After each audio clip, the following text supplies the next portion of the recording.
Hey guys, welcome back to my channel, and if you're new here, welcome to my channel. For this tutorial, I am going to do another Christmassy themed cake, or holidays, however you want to put it. This one is a new way to make stripes with buttercream on buttercream. And then I also made some decorations, some chocolate decorations, and I added some artificial floral and a few other decorations. So let's get right to it.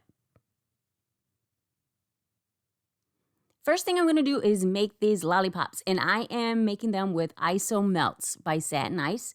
I'm using some Christmas sprinkles with some red and some white, and I'm using some red candy melts, and I'm also using some white candy melts for other decorations. And then this ornament mold that I used once last year, but I really like it, so I'm using it again. And how we're going to make those ornaments is we're going to just melt our candy melts in the microwave. I like to do 30-second increments at a time. And I'm just jumping right to this.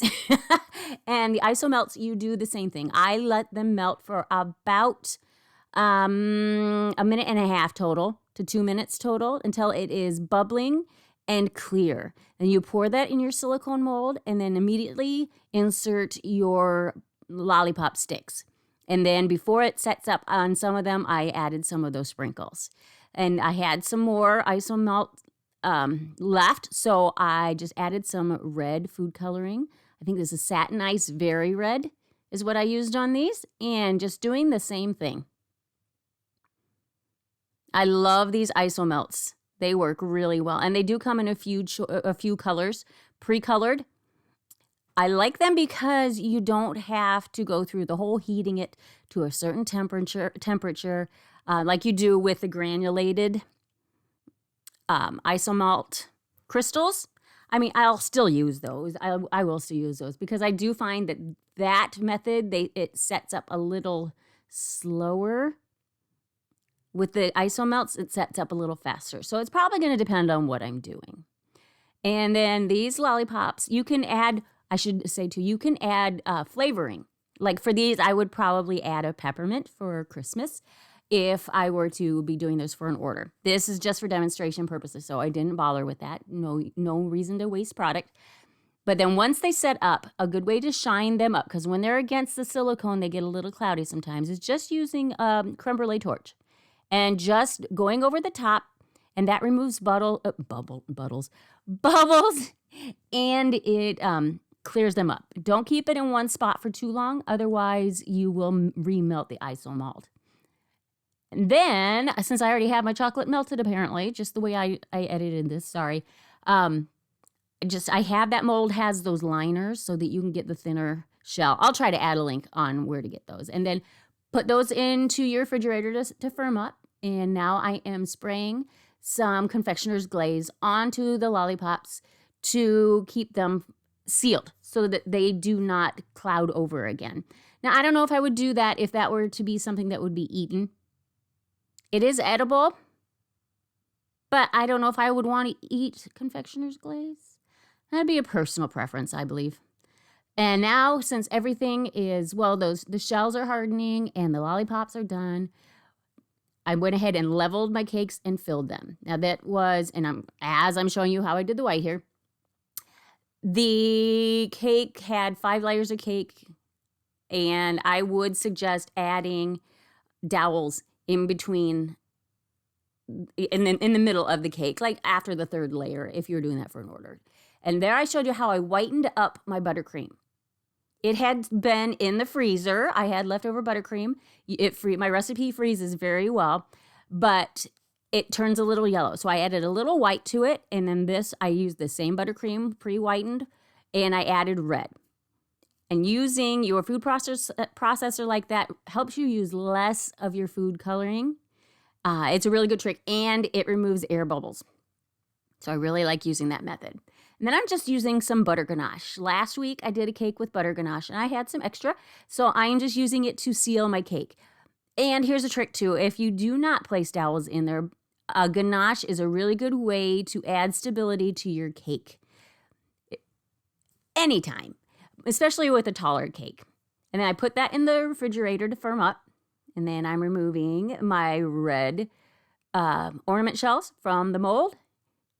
And this is what I'm going to do with some of them. Some of them I'm going to melt together, and I just preheated this plate in the microwave for a minute. You can use a pan on low heat on a stovetop as well, because you just want to kind of melt the very edges of that so that they stick together very nicely. Some of them I left half shells because I wanted to put them on the side of the cake. And you'll see that towards the end here. And now that my cake is chilled and firmed up, I added the red buttercream to it. Now, you can use the method where you melt your buttercream. That works really well, too, to add depth to your color. But you do have to let it firm up again or re-solidify a little bit. So that's why I like the method with the food processor.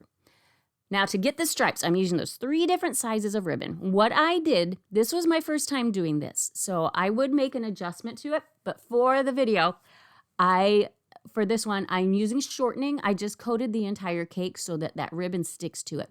Now, I did find when I removed the ribbons that in some spots, the buttercream wanted to pull away from the cake along where the ribbon is. So I got some very uneven spots that I had to go back and fix. But I think if you just added shortening to the ribbon itself, not the entire cake, just to the backside of the ribbon, that they would remove much easier because the buttercream would stick to the buttercream.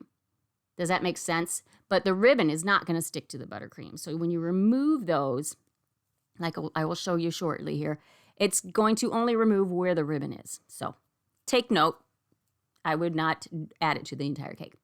And now I just went directly in and piped white over the top of the entire thing. Another thing I would change is when I scraped the extra white away, I wish I had made it a little thinner.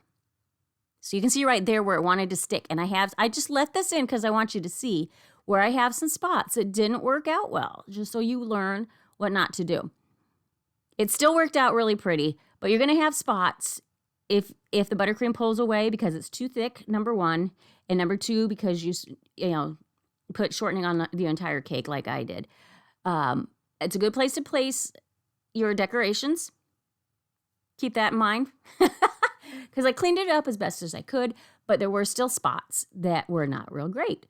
But the overall look, I really liked. I really do like it, and it was good enough, I felt, to share the technique, just to explain where I fix things. And since it was too thick, when I pulled the ribbon away, we have some raised sections. So I'm just using a dampened brush with water just to kind of pat down those uneven spots. And now I'm using some more white buttercream to add some dollops to the top. And then along the bottom, and then I added some sprinkles. This is where I added the rest of the sprinkles. They're the same sprinkles that are on the lollipops. So that ties it together. But I really do like the contrast of the white and the red. And the pattern to me is like a little different with the different sizes of ribbon. Because if you look at a lot of the candy canes, the stripes are not exactly even. You have different sizes. So I think that just makes it a little different. And no, these flowers are not edible. They're sugar flowers, or not sugar flowers, they are silk.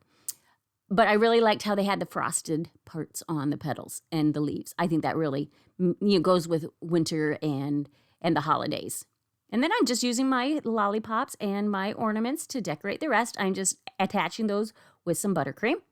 And then I had some of those other decorations, the round ones with the striped decoration on those. Those are not edible either. You could make them edible, but guys, honestly, I just don't have time to make sugar flowers most of the time. That's why you see a lot of the silk flowers. Day to day, we don't use those at the bakery, typically. They can be used. They're fine. I think they look really good, but you're just going to have to communicate with your customer that which elements are edible and which ones are not. But that's why I don't do a lot of edible decorations for flowers, because I just don't have the time. But this is our finished product. I hope you like it. I hope you're getting ready for the holidays. And we'll catch you on the next one.